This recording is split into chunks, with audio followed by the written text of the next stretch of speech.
Jadi brand resonance itu adalah hubungan yang paling kuat antara konsumen sama brand. Di brand resonance ini juga kita harus terikat dan loyal sama konsumen.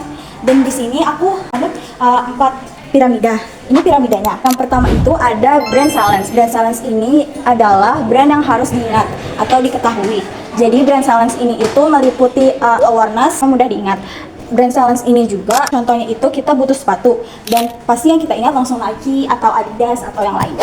Jadi di tahap yang kedua ini ada brand meaning atau brand yang meliputi performance dan imagery. Di sini orang itu udah mulai ngerti sama brand dari kualitasnya dan juga citra atau kualitas yang ditampilkan. Yang ketiga ada brand response. Di sini orang itu udah mulai muncul emosi terhadap brand. Terdapat 2 kategori yaitu judgment dan feelings. Judgment sendiri itu adalah penilaian bagus atau enggaknya dari brand tersebut, dan feelings ini tuh seperti emosi. Jadi kita merasa suka, bangga, atau merasa nyaman.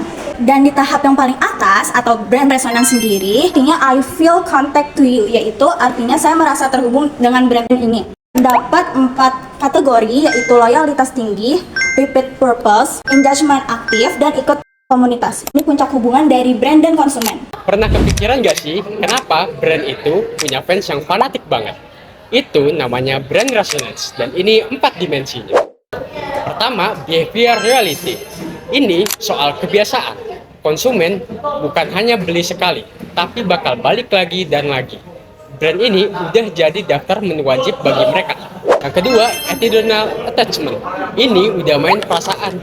Mereka nggak cuma butuh fungsinya, tapi mereka juga udah cinta banget sama brandnya. Mereka ngerasa gue banget nih kalau make brand ini.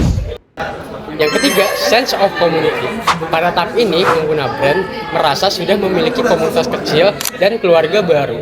Mereka merasa terhubung satu sama lain karena memakai produk yang sama. Yang keempat, active engagement.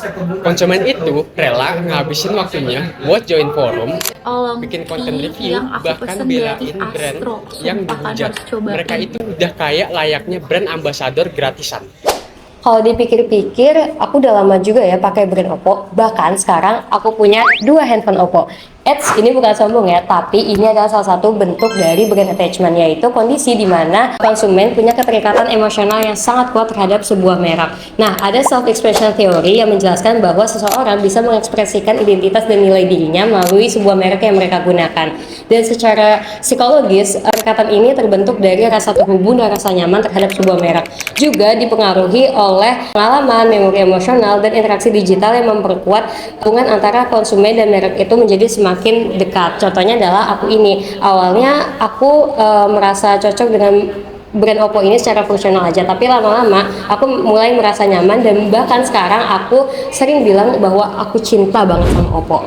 Setiap kali pelanggan mendapatkan pengalaman positif dari merek, baik melalui kinerja produk yang memuaskan ataupun dari layanan pelanggan yang ramah, otak mencatatnya sebagai pengalaman yang menyenangkan dan ingin diulang. Hal itu disebut dengan reward system. Penggunaan elemen sensori yang konsisten seperti aroma khas toko, suara jingle yang unik, dan juga tekstur yang spesifik dapat memicu area amigdala yang berkaitan dengan memori emosional.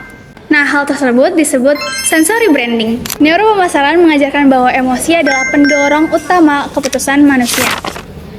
Nah, siapa sih yang atas sama brand Wardah? Nah, brand Wardah ini berhasil membangun brand resonance mereka bukan cuma karena fungsional produk, tapi karena nilai halal yang sangat terdekat dengan identitas muslim Indonesia. Nah, pada konsumen Wardah ini, mereka tuh juga dengan sukarela mempromosikan brand Wardah ke TikTok dan juga Instagram.